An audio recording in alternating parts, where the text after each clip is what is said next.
Happy Sunday, everybody. I usually don't make videos on Sunday, but I ran into this video on Facebook and I had to react to it. You know, man, I'm at a point now in my life where when I listen to the people in our community who made some of themselves and who are extremely successful, whether it be entertainers, actors, rappers, athletes, politicians, so-called black leaders, black preachers. Like, I'm at a point now where I don't know if they just ignorant or they purposely trying to mislead the youth. I don't know which one it is. So I can't really, some people I might have said is this, some people I might say is that, but as a whole, I'm not really understanding what they're trying to do. But I do know this, they're not helping. They're not helping. Now we have here Mr. Jermaine Dupri, very successful record executive. He brought you the likes of Bow Wow, the Brat, Chris Cross. He was over Social Death. I don't know if social death is still a thing. I'm not really sure, but he had a lot of artists. I just named a few. Very successful man, very successful. Now success, doesn't mean you have wisdom. And what has happened in our community, especially since the social media era and the podcast era, if you got a lot of things, a lot of clout, money, or a degree, you can get on a podcast or wherever you at and just talk. And even though none of the stuff you say may make sense, none of the stuff you say may bring results, none of the stuff you say is solutions based and solutions oriented, because you have the following things I said, in our community, the black community, we will listen to you and take what you say to heart. Right? And that's a problem. Because you got a lot of people like him. This man is almost probably 60 years old. Right? And I want y'all to hear the way he's talking. Right? And, these other groups of people, that's why I tell people, man, black people are a laughing stock. They are a laughing stock. And you know what? Because this is a capitalist society, I will never sign on a record. I will never sign on to, somebody holding black people back. But what I will say, it is plenty people capitalizing off our ignorance. So these people who are capitalizing off our ignorance and making millions and billions and trillions of dollars off our ignorance, why would they want us to change? Why would they want us to say, you know what? If these people change and have a sense of self-love and stop buying our hair products, because black people don't create all this stuff, right? Black people like to cry about they brought dope in our communities. They still bringing dope in y'all community, except it's not dope no more. It's in the form of things that you can buy to make you look like you successful, doing better or better than your fellow sister and brother, and y'all going for a hook, line, and sinker. And then you have the people who are in position who can maybe make a change and teach us how to be black entrepreneurs, teach us how to create black generational wealth. Black community generational wealth. Not just black generational wealth for your family, but black community generational wealth like all these other races are doing in your face quietly. The Johnny Dangs, the Iceman Nicks, these people are all foreigners. And they have created generational wealth for whole communities from their race, from black people wanting to buy stuff from them to look good on other black people. These jewelers are probably $1 trillion industry. And again, I'm not mad at them because I'm a capitalist. So I support all capitalists, no matter what color they is. But what I'm saying is I'm making an overall point here. The people who are supposed to be telling us the thing that I'm telling y'all, they're not. They're going hook, line, and sinker to make you the young man who don't have a father, the young woman who didn't have a father, um, or nobody to teach them self-love. You don't have to wear lashes and weave and all of these things. That's $1 trillion industry. Cosmetic is $1 trillion industry, man. You want to make some money? Get into the fashion. Get into the cosmetic industry. Rihanna and what's that little Kardashian girl? These women are worth over $1 billion because cosmetics, and that's not just for black people. But I'm just saying, all of the stuff that we spend all our money on is not black owned. I created a video on my YouTube about a year ago called "The Basic Formula for Black Community Generational Wealth." Not just black generational wealth, black community generational wealth. Go check that out. That's on my YouTube channel. I made it about a year ago. But I just wanted to get into this video because I ran into this video, man, and it's a gold mine of so many things that I talk about, and how ignorant we are as a people. And we don't understand that our ignorance is why we where we at. It's nobody holding us back. Are there people capitalize it? Yes. And I'm not mad at them for doing that. This is a capitalist society. So I want to let this video play, right? And of course, I'm going to chime in. You buy the Lamborghini. I don't feel like you buy the Lamborghini for your wife. You buy the Lamborghini to go down the block so niggas can see you and the new women can see you. And it's like, if you have... Mind you, this man is almost 60 talking silly this way. But let's continue. Aspirations for D-boy lifestyle. I don't know how marriage works. I remember one day I was in one of them places where they got the boats and shit. Like, I don't know where we was at, but... Now, this is the most important thing that I want y'all to hear. I want y'all to hear this. And I'm glad whoever created this video, they gave context. They showed the guy. But this is the most important part of this video I want y'all to see. I want y'all to see something.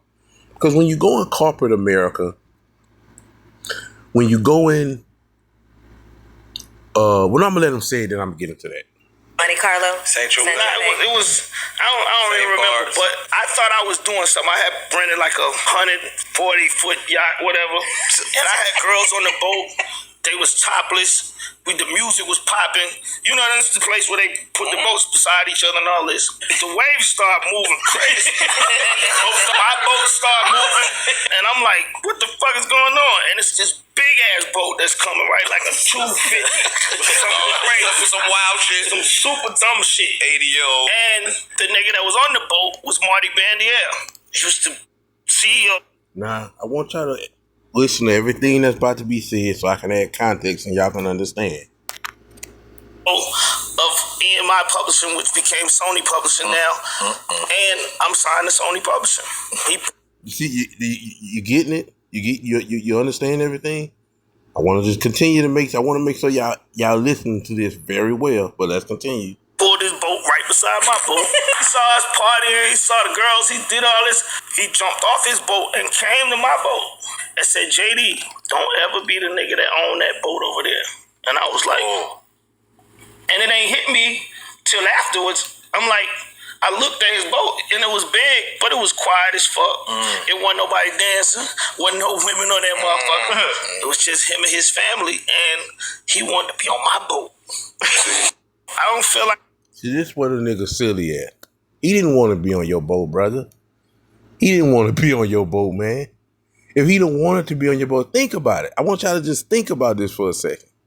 If he wanted to be on your boat, he could have been on your boat. As a matter of fact, he could have been on his own boat doing what you were doing on your little boat.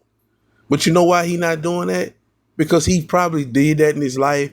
And at this point in his life, this is what it's all for.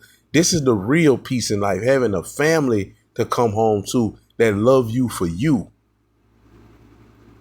Not a whole bunch of not a boat with a bunch of topless women who is only there because you paying them, or only there because it's beneficial to them in some way, even if it's just a free good time to say, hey, I went to another country, was on the boat with Jermaine Dupri. But if you ain't have nothing, these women wouldn't be around you. And listen, I'm all for good times. I've had my share of good times in my life. Now I'm a younger man. I'm 37, and I would value being on a boat with my family over being on a boat with topless women and music playing. And I'm making a point here. It's a reason why he got off his boat to get on his boat and tell him that, because he want him to stay in that mindset of this is the life. Long as he keep him a person who he know that multiple millions of black people look up to, long as he can keep them in the mindset that this is the life, being on a boat with a bunch of topless women versus this is the life, being on a boat with my family, creating generational wealth with people that love me, and not a whole bunch of baby mamas out there that I'm paying child support to, and every other night I got a different woman, or every night possibly catching HIV. But however the situation go, I'm not being productive by messing with all these women when I'm a person who is of status and have plenty money. That's a broke nigga, dope boy lifestyle. That's not nobody who is a millionaire, businessman, mogul like Jermaine Dupri. But again, this white man got off, or Jewish man got off the boat because he understands that Jermaine Dupri has a lot of influence in the black community. And if he can make him, and not to mention, look all the people who listen to this, all of the young, listen. He want Jermaine Dupri to keep that mindset so he can pass it down to the people who look up to Jermaine Dupri, that the mindset to be winning is to be on the boat with topless women and music, not on the boat with your family. This is why our community is in the situation that it's in. Marriage rates are lower than they ever been. We got the highest percentage of single mother household, and this leads to all the other problems that we dealing with. All of these dudes making broken homes. You see it everywhere you go. If you go in any type of profession, career, whether it be criminal justice, whether it be corporate America, whether it be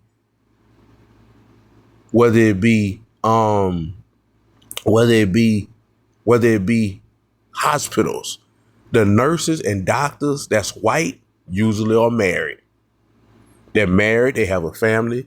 The nurses that are black and the doctors that are black, either they got 3 or 4 children they're taking care of on their own, or if it's Jamal, he got 2 or 3 baby mamas, not married, out of wedlock. This is everywhere in corporate America, lawyers, but this is not how white people operate. This is not how these other people operate. They know to get married. What does the Bible say about marriage? The Bible say that marriage is honorable in the sight of God. So, a lot of things people look at our community and they say it's not the white man. It's the way we operate. We kill each other like it ain't nothing. We make babies out of wedlock like it ain't nothing, which is fornication. All of the commandments that God told us not to do, black community practice going against it. Black people not just go against it, they practice going against it. And all these other groups of people do not do that. Maybe that's why they're doing better.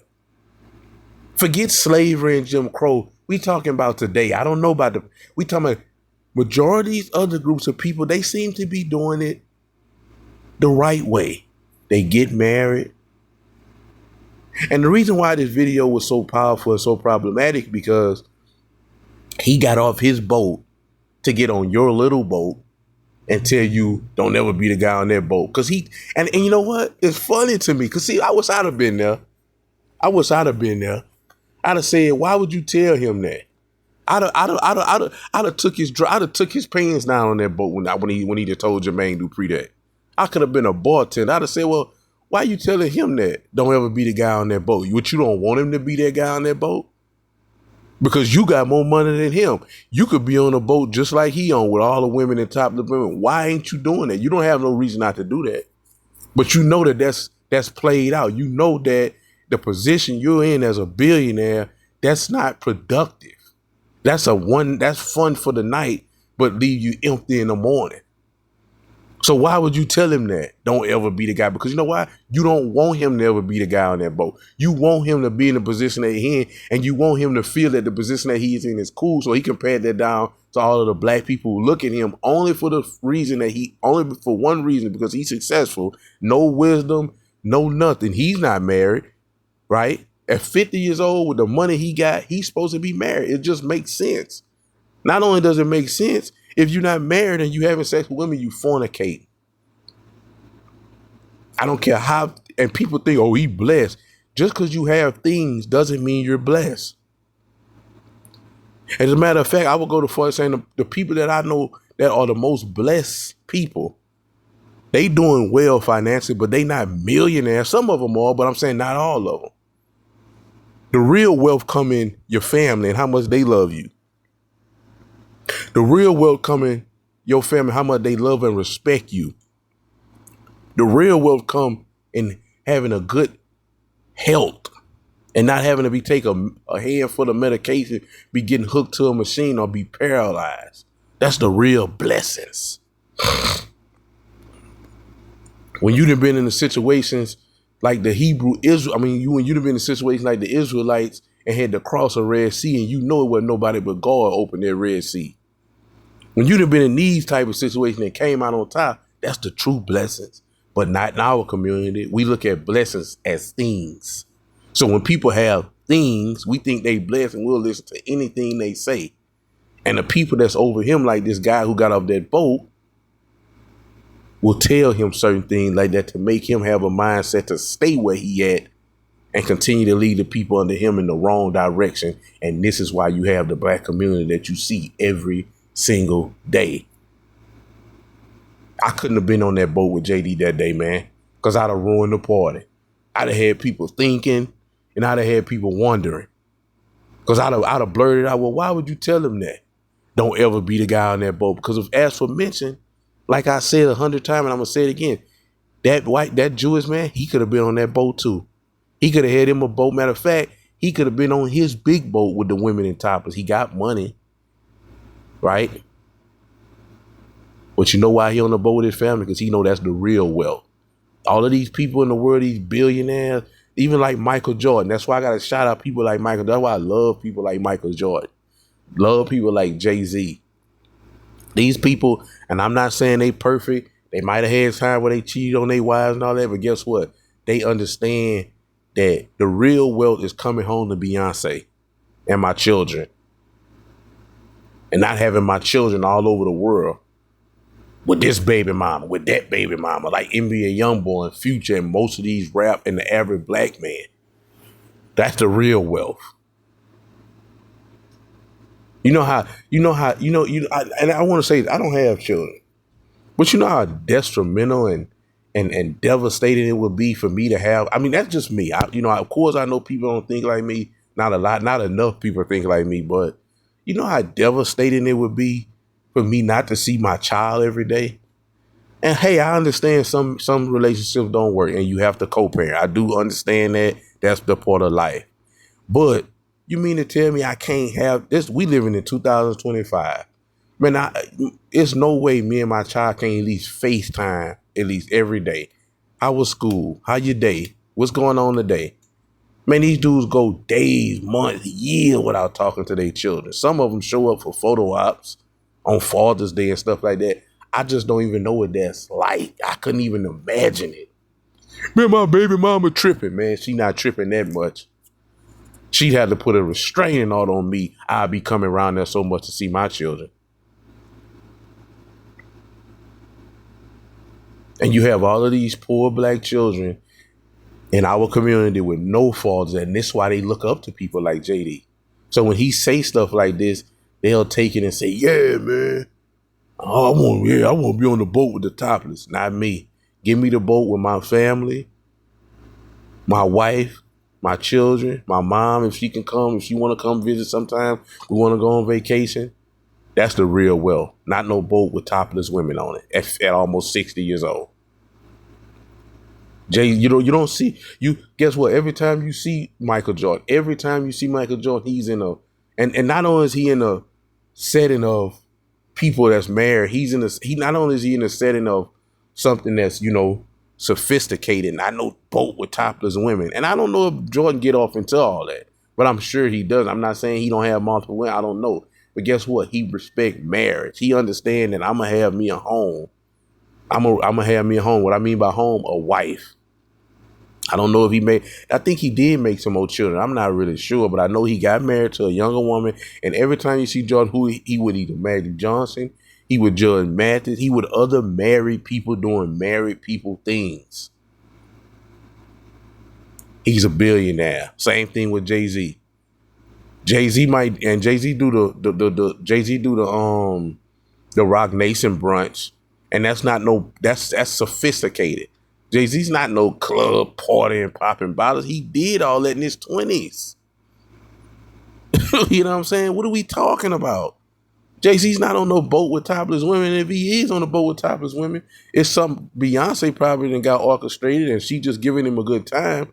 And I don't know. I'm just hypothetically speaking, but just random, man, no. Jay-Z on that yacht that Jewish man was on with his family and his daughters and Blue Ivy enjoying life.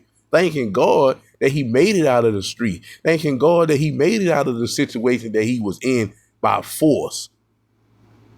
Or not really by force, because he was raised by a single mother and didn't have the best guidance and grew up in the projects and, got off into things that he shouldn't have been off into. And he made it out. He not in no federal penitentiary nowhere. And he thanks for that. You know what I'm saying? Like Rick Ross, he another one. He's always, and it's just, this is our culture.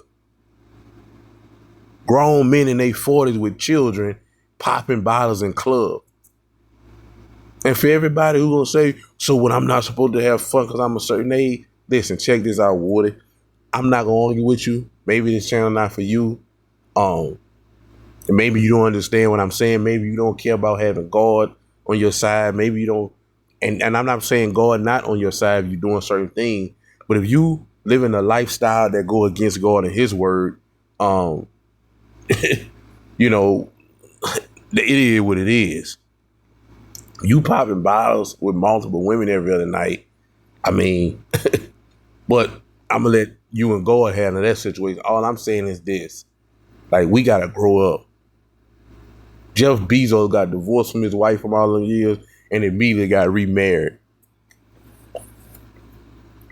Like, people that got real money know what real wealth is, and that's having a family to come home to every day, man. But I just wanted to say that, man, and speak my piece on that, speak on this situation. I hope y'all had a good Sunday. I hope church was good if y'all went. And I'm sure it's probably time for y'all to be eating dinner.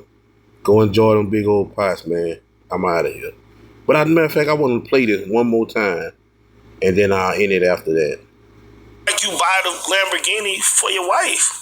You buy the Lamborghini to go down the block so niggas can see you and the new women can see you. And it's like, if you have aspirations for D-boy lifestyle, I don't know how marriage works. I remember one day I was in one of them places where they got the boats and shit. Like, I don't know where it was at, but Monte Carlo, Central. It was. I don't even remember, but I thought I was doing something. I had rented like a 140-foot yacht, whatever, and I had girls on the boat. They was topless. The music was popping. You know, that's the place where they put the boats beside each other and all this. The waves start moving crazy. My boat start moving, and I'm like, what the fuck is going on? And it's this big ass boat that's coming, right? Like a 250. Some wild shit. Some super dumb shit. 80-year-old. And the nigga that was on the boat was Marty Bandier. He was the CEO of EMI Publishing, which became Sony Publishing now. And I'm signed to Sony Publishing. He pulled his boat right beside my boat. He saw us. That's why you signed to him and he not signed to you. Partying, he saw the girls, he did all this. He jumped off his boat and came to my boat and said, JD, don't ever be the nigga that owned that boat over there. And I was like, and it ain't hit me till afterwards. I'm like, I looked at his boat and it was big, but it was quiet as fuck. It wasn't nobody dancing, wasn't no women on that motherfucker. It was just him and his family, and he wanted to be on my boat. And it's funny that he had time to think about that and he still didn't get it. Because he say, I thought about it and it ain't hit me. It still ain't hit you that you were getting played in your face. Man, I'm out of here.